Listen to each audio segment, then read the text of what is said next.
Perlakuan Reza Artamevia kala Angelina Sondakh datangi rumahnya. Artis Angelina Sondakh akhirnya menemui penyanyi Reza Artamevia. Pertemuan sesama janda Adjie Massaid itu pun berlangsung haru setelah selama ini hanya saling berhubungan melalui telepon. Meski berstatus sebagai mantan istri mendiang Adjie Massaid, hubungan Reza Artamevia dengan Angelina Sondakh rupanya terjalin begitu harmonis. Keduanya bahkan kompak mengurus Aliyah Massaid dan Zahwa Resi Massaid, putri almarhum Adjie. Angelina Sondakh dan Reza Artamevia pun bertemu. Perjumpaan keduanya ini terjadi di kediaman Reza Artamevia.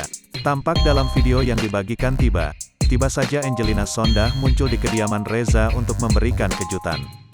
Datang secara tiba-tiba, kehadiran Angelina Sondakh itu pun langsung disambut pelukan hangat oleh Reza Artamevia. Keduanya pun lantas melanjutkan obrolan sembari duduk bersama di sofa rumah Reza Artamevia. Love UTT, tutur Anggi pada Reza.